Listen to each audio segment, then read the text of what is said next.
안녕하세요. 실리콘밸리에서 전기차를 만들고 있는 엔지니어 드라이브텍 오디세이입니다. 1월 1일 새해가 밝았습니다. 2025년 구독자 모두 여러분 모두들 새해 복 많이 받으시고요. 저도 더 열심히 하는 2025년이 되도록 하겠습니다. 1월 1일 첫 해부터 많은 일이 있었던 것 같아요. 그래서 몇 가지 좀 정리를 하고 하는 걸로 해보겠습니다. 두 가지 토픽을 잡아봤는데요. 이제 MKBHD라고 해서 마켓스 브라운이라는 유튜버가 있는데요. 테크 유튜버 중에서는 가장 거대한 유튜버 중에 하나죠. 19 밀리언 구독자를 가지고 있는 진짜 초거대 테크 유튜버고, 이분이 이제 테크 유튜버답게 이제 테슬라도 리뷰를 많이 했었거든요. 그 외에도 이제 일론 머스크랑도 사이가 각별한 걸로 이제 유명했었는데, 이분이랑 테슬라 사이에 이제 무슨 테슬라 사이에 있었던 일 좀 정리 좀 하고, 그리고 오늘 1월 1일에 있었던 일인데 사이버 트럭이 폭발하는 사고가 있었다는 뉴스가 있었다고 합니다. 그 내용 한번 먼저 짚어가면서 시작해 볼게요. 기사 뉴스를 보면은 사이버 트럭 폭발로 한 명이 사망하고 여러 명이 다쳤다고 합니다. 굉장히 무서운 뉴스인데, 무슨 일이 있었냐면은 오늘 1월 1일에 테슬라 사이버 트럭이 라스베가스 이제 도널드 트럼프 호텔 앞에서 폭발을 하면서 그 차 안에 타고 있었던 운전자 한 명이 사망하고 그 주변에 있었던 사람들이 다쳤다는 사고입니다. 여기 사고 영상이 있는데 한번 보시죠. 여기 보시면 사이버 트럭 있고, 여기 바퀴 주변에 하얗게 보이는 거는 연기가 아니에요. 그냥 이제 햇빛을 받아서 지금 카메라에 이렇게 보이는 것 같습니다. 보셨나요? 엄청나게 이제 폭탄이 뻥 터지듯이 폭발하면서 다시 한번 볼게요. 무슨 불꽃놀이가 나가는 것처럼 막 주변에 터지죠. 좀 천천히 볼게요. 여기서부터 트렁크 베드 같이 보이죠? 그쪽에서 거대한 폭발이 일면서, 여기 보시면 잘 보이실지 모르는데 여기 지금 사람이 서 있어요. 사람이 서 있고 바로 옆이죠. 놀랍게도 이분은 죽진 않으셨대요. 이제 다치긴 했는데, 그러면서 폭발 후미에 보면은 얘 보면 폭죽이 터지는 듯한 이런 것들이 같이 촬영이 되었습니다. 이게 일이 터진 다음에도 이제 일론 머스크도 바로 트위터에 테슬라에서 이제 이 사건에 대해서 조사하고 있고, 그 다음에 이제 최종적으로 배터리에 대한 화재가 아니고 차 안에 뭔가 폭발물이 터져서 난 것으로 확인이 되었다고 얘기하였습니다. 자, 이거 또 라스베가스에 있는 로컬 뉴스 채널에서 나온 화면인데요. 여기 보시죠. 자, 보시면은 자, 이게 블루, 이게 VP 레이싱이라고 해서 이게 가솔린 탱크예요. 보통 여기다 이제 가솔린을 넣어놓고 다니고, 예를 들면 은색 통들 보이죠? 그럼 이런 것들이 다 이제 가솔린이에요. 이제 휘발유들이 들어가 있는 거죠. 잔뜩 트럭 베드에 있었고, 보면은 여기 비닐봉다리나 이런 게 들어가 있는 게 다 이게 폭죽으로 보입니다. 폭죽. 그러니까 1월 이제 12월 31일 셀레브레이션 할 때 미국 사람들은 이제 폭죽놀이를 많이 하거든요. 그래서 이날이 1월 1일이니까 또 이 트럭이 이제 튜로라는 미국 이제 렌털카를 이제 쉐어해서 빌릴 수 있는 일종의 에어비앤비랑 비슷한데 자동차로 하는 에어비앤비라고 생각하시면 될 것 같아요. 내 차를 이제 웹사이트에 올리고 그거를 이제 다른 사람이 빌려갈 수 있는 그런 일종의 공유 렌터카 개념인데, 거기서 이제 차를 빌렸다라고 해요. 그래서 그 빌린 사람이 여기다가 아마 이런 좀 해저드 위험 물질들을 트럭 베드에다가 관리를 제대로 하지 못한 채로 운전을 하다가 결국 여기 있는 게 터진 것 같다는 생각이 들어요. 처음에는 같은 날 테러 공격이 뉴올리언스에서 있었기 때문에 그거랑 이제 연관된 공격이 아닐까 의심했었는데, 지금으로서는 딱히 지금 아직 조사 중이긴 하기 때문에 결정난 건 아니지만 근데 제가 봤었을 때는 그냥 일종의 사고처럼 보인다, 그런 생각이 듭니다. 이 사고로 이제 운전석에 있었던 아마 운전자는 그자 아마 여기서 이제 사망한 것 같은데, 근데 여기 영상에 보면은 이 영상 보이시나요? 차가 이렇게 불이 타고 있는데도 여기 헤드라이트 쪽에는 불이 들어가 있어요. 이 얘기는 이제 자동차의 로우 볼티지는 죽지 않았다는 얘기거든요. 그래서 뭐 만약에 문을 여는 쪽이라든지 이런 쪽에 아직 전원이 공급이 되고 있다는 뜻이에요. 그래서 만약에 운전자가 이렇게 의식이 있고 움직일 수 있는 상태라면은 문을 열고 충분히 나올 수 있는 상태라는 거죠. 근데 아마 이 규모로 봤었을 때는 엄청난 폭발이거든요. 아마 기절하거나 뭐 그런 형태로 해서 아마 쉽게 나오지 못했던 섬이 아닐까, 그런 생각이 듭니다. 고인의 명복을 빌고요. 근데 보면은 여기 보시면은 여기가 다 유리로 된 로비인데, 여기 보면 유리창 같은 게 하나도 깨진 게 없어요. 그러니까 사이버 트럭이 특히 이 외골격이 스테인리스로 되어 있기 때문에 폭발이 일어날 때 여기 보면 그 토너 커버가 완전히 날아가는 거는 볼 수 있지만 화염이 이제 옆으로 가지는 않았다는 거죠. 거의 대부분 이제 폭발이 위로만 갔고, 근데 만약에 일반 트럭이었다든지 그랬으면은 제 생각에 훨씬 피해가 크지 않았을까 그런 생각이 들어요. 또 한번 계속 보시죠. 그런데 문제는 이 제 생각에 좀 언론사들의 대응에 좀 문제가 있다는 생각이 듭니다. 보면은 사이버 트럭이 폭발해서 트럼프 호텔 앞에서 폭발. 그래서 한 명이 죽고 7명이 다쳤다. 이 뉴스가 전부 다예요. 이렇게 비즈니스 인사이더, 뭐 뉴욕 타임스, 로이터 다른 뉴스 채널에서도 사이버 트럭 버스트 폭발했다. 그래서 flaming outside of the hotel. 그러니까 이제 보면은 사이버 트럭이 폭발해서 사람이 죽은 것처럼 표현을 하고 있다는 거죠. 그래서 여기 보면은 트위터에 보면은 일론 머스크 보고 이런 얘기를 하고 있어요. 도대체 누가 이런 식으로 이제 기사에 프레임을 씌워가지고서는 테슬라의 이미지에 큰 이제 악영향을 미치고 있다. 이거에 대해서 뭔가 액션을 취해야 한다. 뭐 고소를 하든지 그렇게 해야 한다라고 얘기를 하고 있는데 그에 대해서 일론 머스크도 이제 트윗을 달았죠. 고려 중이다 이런 식으로.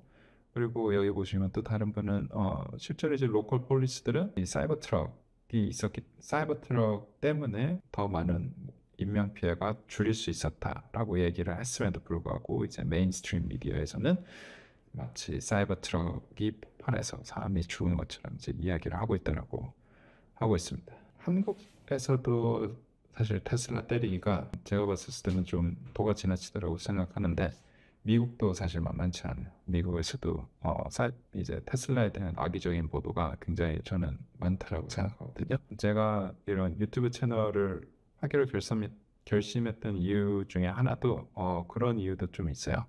이런 잘못된 보도에 대해서 좀 지식인으로서 목소리를 내야겠다는 생각이 들어서 이제 시작을 한 이유도 있는데, 요번 건도 제가 봤었을 때는 굉장히 악의적인 보도라는 느낌이 많이 듭니다. 어서 이런 잘못된 내용들이 빨리 좀 정정이 됐으면 좋겠고, 다행히도 지금 아직 1월 1일이지만 프리마켓 장에서 봤었을 때는 딱히 주가가 폭락되는 움직임은 보이고 있지 않습니다. 그래서 마켓은 생각보다 이제 안 좋은 쪽으로 반응하지는 않고 있고, 그래도 잘 이게 보도가 정정이 돼서 마켓에 큰 피해가 없기를 기대해 봅니다. 다음 거 볼까요? 자, 제목을 좀 자극적으로 지어봤는데, 통수의 남자 마크스 브라운이 이제 MKBHD라고 보통 잘 알려져 있죠. 저희 이제 유튜버 분이신데 테크 유튜버고 무료 구독자가 19 밀리언이에요. 19 밀리언은 몇 말이지? 1억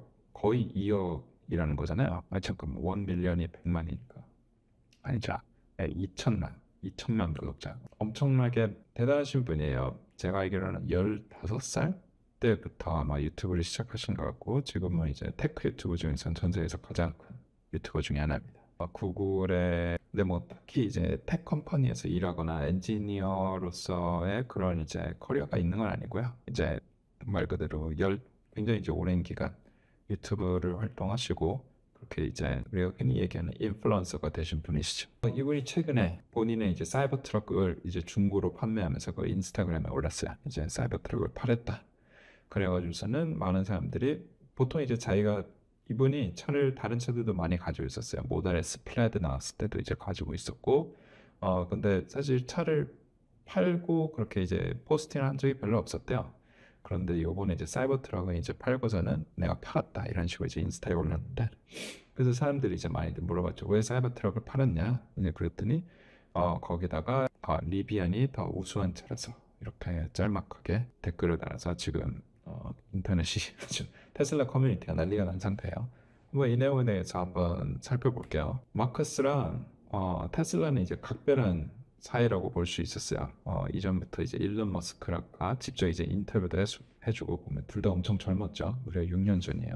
팩토리 투어도 이제 직접 시켜주고, 그 외에도 이제 테슬라 프로덕트에도 굉장히 이제 호의적인 리뷰도 써주면서, 심지어 최근에 이제 사이버 트럭 작년에 이제 나왔을 때는 테슬라에서 그렇게 마케팅을 굉장히 많이 하는 편은 아닌데 몇 인플루언서랑 이제 그런 카 매거진한테 사이버 트럭 이제 양산 차량은 아니고 프로토타입 차를 이제 미리 운전할 수 있게 그렇게 좀 준 적이 있어요. 그 중에 한 명 이제 몇 명 없어요. 진짜 뭐 모터 트렌드 뭐 굉장히 이제 굵직한 미디어고 인플루언서 중에서는 또 이 마케스가 받았었는데 제가 아직도 이 빈 넘버가 기억이 나는데 하여튼 그럴 정도로 이제 테슬라와 이 인플루언서의 관계는 무척이나 그랬다라고 할 수 있죠. 그랬음에도 불구하고 그리고 또 저희가 이 로보택시 이벤트 텐텐 이벤트에도 이제 초대했던 인플루언서였습니다. 이분이 이제 테슬라 커뮤니 이제 테슬라에 대해서 테슬라 로보택시를 이제 리뷰를 하면서 이 무선 충전 효율에 대한 질문을 이제 올리기 시작했. 질문이라기보다는 약간 좀 무슨 얘기라고 하면은 무선 이제 테슬라가 로보택시의 무선 충전 효율은 이제 90%가 넘는다. 이거에 이제 딴지를 걸고 이제 온 거죠. 보통 핸드폰들의 이제 무선 충전의 효율은 70에서 80% 정도이다. 그리고 이 대부분의 대부분의 에너지 로스는 이제 열로 사라진다라는 이제 좀 황당하지 않나요? 이제 어느 정도 맞는 말이고, 근데 좀 많이 틀린 말이기도 해요. 그렇게 이제 얘기를 하죠. 그래서 이제 테슬라가 이피션시는 이제 90% 이상이다. 이제 그렇게 얘기를 하고서는 논쟁이 있었는데, 그러고서 이제 꼬리를 내리는 이제 모습을 보였습니다. 안쓰러운 했죠. 그러니까 근데 이제 여기 구독자분들도 핸드폰 무선 충전들을 많이 이용하시잖아요. 근데 이제 효율이 90% 이상 이거 솔직히 믿기가 좀 힘드실 거라는 생각도 들어요. 이 무선 충전이라는 게 결국에 이제 인덕션 차징인데 이제 양쪽에 이제 코일이 있고 한쪽 코일이 이제 진동을 하게 되면서 그 리시버 쪽에 있는 코일도 같이 진동을 하면서 그쪽에 이제 전자기 유도가 일어나서 그렇게 이제 전력을 전달할 수 있다는 그런 이제 컨셉입니다. 뭐 그렇게 어려운 컨셉은 아니고요. 근데 이제 핸드폰으로 무선 충전을 했는데 왜 효율이 7, 80%밖에 안 되냐라고 하면은 결국에 이제 무선 충전을 하고 이제 이 코일과 코일이 정확하게 이제 얼라이먼트가 가장 중요해요. 얼라이먼트가 가장 중요하고 코일이 완전 딱 붙어 있어도 안 된다고 하고 딱 그 자기장이 걸리는 적정한 거리가 있다고 합니다. 그러니까 너무 멀어져도 안 되고 너무 가까워도 안 된다는 거죠. 핸드폰이라는 게 보통 다들 이제 케이스도 씌우고 이제 그러기 때문에 이 거리라는 게 사실은 좀 차이가 날 수밖에 없고 더 중요한 건 이렇게 뭐 맥세이프라든지 이런 걸 사용을 해가지고 딱 맞추면은 온라인이 잘 돼서 좋지만 다른 차징 패드 같은 데는 이게 완벽하게 이제 온라인이 되기 힘들다라는 그런 단점도 있어요. 그리고 또 이게 전자기기이기 때문에 주변에 이제 가로막고 있는 물질이 만약에 메탈, 금속 소재라고 하면 이런 또 전자기 유도에 이제 영향을 주기 때문에 그런 데서 또 효율을 빼앗길 수도 있죠. 이 다이어그램을 일단 먼저 볼게요. 여기 보시면은 전기가 이제 결국에 이제 효율이라는 거는 이제 인풋 파워가 있고 아웃풋 파워가 있게 되는데 이거의 이제 차이가 결국에 효율이 되는 거거든요. 근데 여기 보시면은 인풋 파워 쪽에서 보면은 파워 이제 컨버전 유닛 이게 이제 코일을 진동시켜주는 유닛이죠.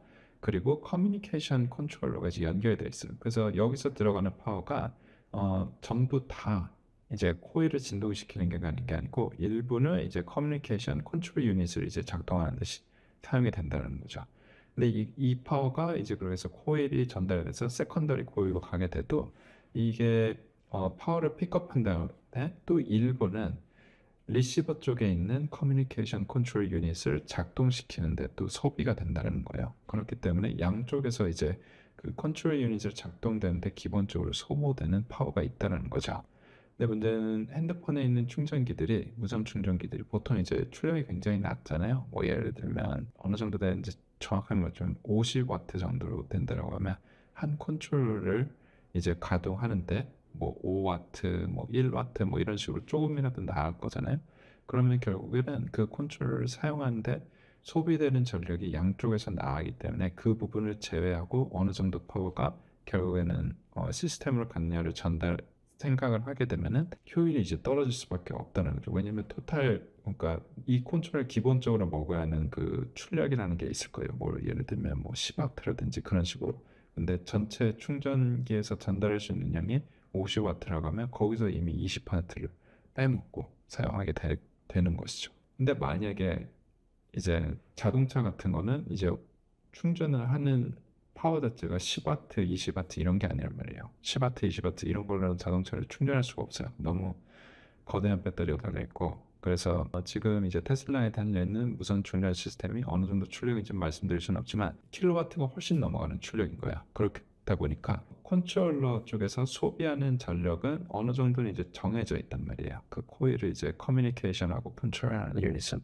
그렇기 때문에 그 유닛은 소모하는 파워가 그렇게 드라마틱하게 올라가지는 않기 때문에 그런 코일 사이즈나 그런 게 커진다라고 했었을 때, 그렇기 때문에 출력이 올라가게 되면 그럼 결국에는 이제 그러한 시스템에서 계속 소모하게 되는 에너지는 어느 정도 정해져 있기 때문에 결국 효율이 올라갈 수밖에 없게 되는 거죠. 이 지금 마켓스 말대로 거의 대부분 이제 열로 이제 나간다라고 한번 가정을 해볼게요. 만약에 진짜 그 말이 맞다라고 하면은 그럼 뭐 예를 들어서 10kW 정도의 무선 충전을 해본다고 할게요. 그럼 10kW에서 20% 정도가 공기로 열로 사라진다는 건데 20% 정도가 10kW 정도로 충전할 때 20%가 이제 열로 사라진다고 생각을 해보면은 무려 이제 2kW 정도 되는 에너지예요. 그럼 2kW 정도 되면 에너지면은 굉장한 에너지거든요. 그게 다 열로 간다라고 하면은 그 주변이 그냥 거의 엄청나게 뜨거운 게 돼버리는 거죠. 거의 제 생각에는 차에 그런 거를 뭐 플라스틱 같은 걸 녹일 수도 있을 정도로 강렬한 에너지가 되게 되거든요. 기본적으로 시스템이 만들어질 수가 없어요. 그쪽에 뭐 컨트롤 보드라든지 그런 것도 아마 다 녹을 수밖에 없을 거예요. 그런 게 다 열로 그 20% 정도에 되는 열이 20% 정도에 되는 에너지 디서페이션이 다 열로 나간다라고 하면, 그러니까 이제 과학적으로 이제 말이 안 되는 얘기인 거죠. 그래서 결국에는 이제 그런 설명에 이제 이 친구가 굉장히 이제 폴라에 이제 굉장히 정중한 표현이죠. 이제 내가 틀렸으면 이제 인지한다.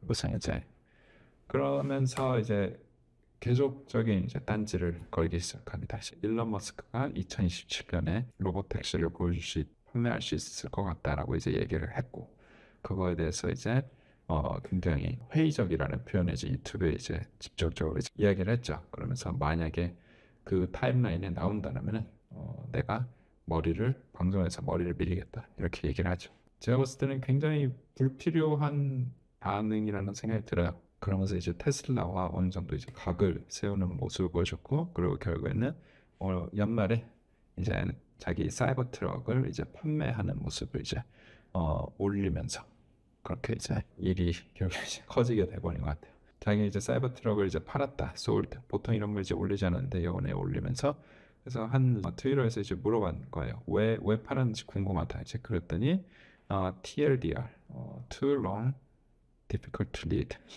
그게 이제 너무 읽어서 이제 너무 길면 이제 읽기 힘드니까 세 줄 요약으로 내가 얘기해 주면 비안이 더 좋아요라고 이제 얘기를 한 거죠.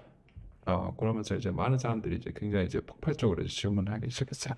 그래서 이제 FSD라든지 이제 그런 게 다 있는데 왜 리비안이 더 좋다고 하냐? 그랬더니 이제 FSD가 더 좋다는 거는 자기도 이제 인정하지만 보통 다른 사람들이 차를 볼 때는 그런 것보다 더 다른 것들을 더 중요하게 본다, 뭐 이런 식으로 이제 얘기를 했어요.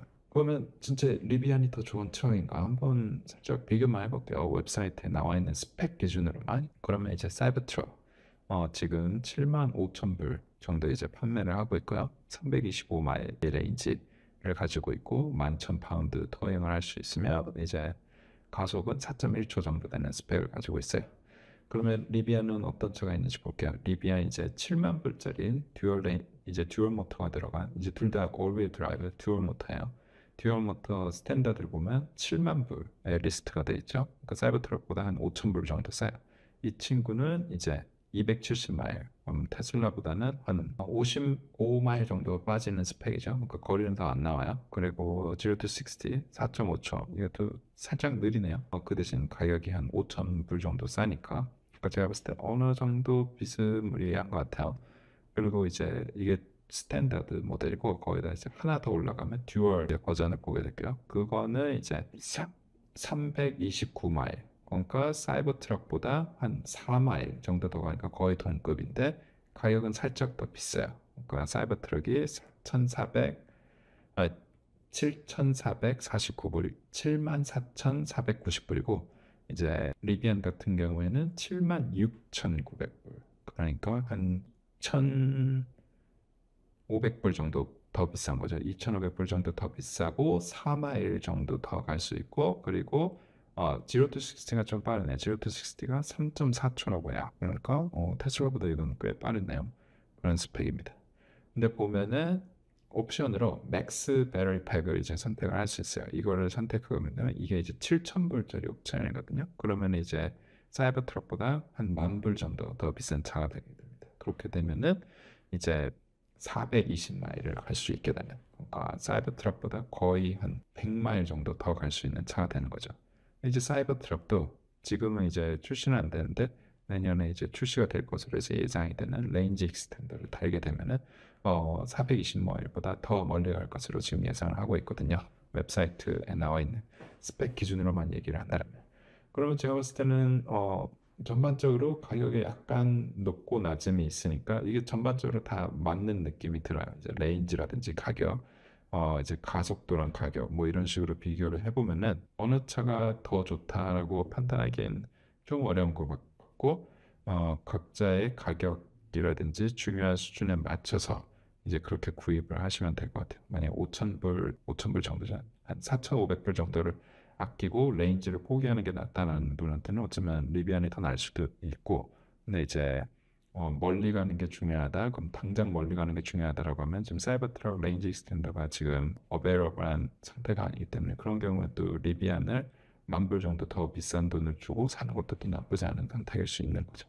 그러니까 더 좋다라고 얘기하기는 좀 힘든 것 같아요. 근데 내부를 봤었을 때 디자인이라든지 뭐 사이버 트럭의 디자인, 리비안의 디자인 확실히 이제 차이가 많이 나니까 그런 데에 대한 이제 호불호는 있을 것 같은데, 그러니까 그런 거에 대한 호불호, 취향의 차이는 있을 수 있어도 어느 게 더 좋다라고 얘기하기는 좀 어려운 것 같습니다. 그러면은 일단 또 하나를 더 비교를 해보면 과연 이게 동급 차인가라는 생각을 좀 해봤어요. 리비안이랑 이제 사이버 트럭 크기를 비교를 해보면은 이제 사이드 이제 프로파일이에요. 보면은 사이버 트럭이 훨씬 더 큰 차예요. 실제로 이제 길에서 가다가 보더라도 사이버 트럭이 훨씬 더 큰 차고 실내 공간이라든지 그런 것도 사이버 트럭이 좀 더 넓은 차에 속합니다. 거의 실내 공간은 거의 비슷비슷하긴 한데 뒤에 이제 트렁크 베드 사이즈라든지 전반적인 그런 차의 크기나 규모로 봤었을 때는 리비아는 좀 풀 사이즈 픽업 트럭보다는 살짝 작은 사이즈, 그렇다고 미드 사이즈 픽업 트럭을 하는데 전반적으로 봤을 때 미드 사이즈 픽업 트럭이랑 비슷한 느낌이에요. 근데 이제 사이버 트럭은 풀 사이즈 픽업 트럭의 사이즈를 가지고 있죠.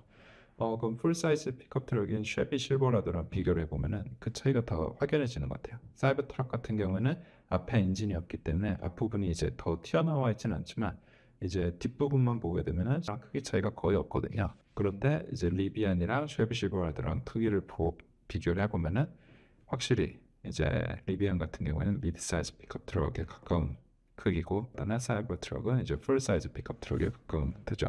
이것만 봐서도 사실 그러니까 캐테고리가 다르다는 느낌이, 체급이 다르다. 그러니까 리비안은 좀 더 작은 트럭이 필요하신 분들이 고르는 차고, 그리고 이제 사이버 트럭은 더 큰 사이즈 트럭이 필요하신 분들. 그렇기 때문에 일반적으로 큰 트럭이 좀 더 비싸거든요. 그런 식으로 이제 비교를 해봤을 때 이 가격 비교라는 것도 제 생각엔 사이버 트럭이 더 우위에 있다는 생각이 드네요. 하지만 제 생각엔 가격도 이제 사이버 트럭이 더 우위에 있다는 생각이 듭니다. 하지만 마커스 생각에는 좀 달랐던 것 같아요. 결국에 이제 일론 머스크가 언팔하면서 약간 좀 진정이 된 것 같아요. 그래서 그렇게 되면서 이제 둘의 사이가 어느 정도 좀 정리가 된 느낌이 있는데 굉장히 사실 좀 안타깝고요. 팔로우하던 이제 유튜버였는데 아쉽게도 이제 이런 좀 뭐랄까, 그러니까 저도 이제 굉장히 이제 자주 보던 채널이었었는데 약간 좀 통수를 맞은 것 같다는, 이제 저도 이제 늘 즐겨보던 이제 유튜버 중에 하나였거든요. 여러 가지 논란이 없었던 건 아니에요. 뭐 과속 논란도 있었죠. DJI에서 이제 촬영을 하기 위한 그 비디오를 찍어서 올렸는데 거기서 이제 과속을 좀 심하게 하는 그런 장면이 이제 나왔습니다. 그래서 그런 장면이 나와서 이제 좀 무리가 있었던 적도 있었고, 그리고 또 뭐 패널 앱이라는 게 있어서 자기가 만든 이제 좀 웃긴데 월페이퍼, 그런 이제 벽지에 배경화면 그런 거 설정하는 앱인데, 근데 그게 뭐 가격이 무슨 월 50불이었던 것 같아요. 그걸로 하고서 이제 그걸로 또 욕을 엄청 많이 먹었죠. 뭐 아무튼 지금 이제 좀 관계가 좀 틀어졌는데, 지금은 뭐 좀 관계가 틀어졌는데 다시 또 관계가 개선될 수 있을 거라 또 저는 희망해 봅니다. 오늘 영상 여기까지 찍어보도록 하고요. 또 다음에 또 다음에 또 멋진 소식 있으면 또 오는 걸로 하겠습니다. 그럼 여기까지 할게요. 그럼 안녕.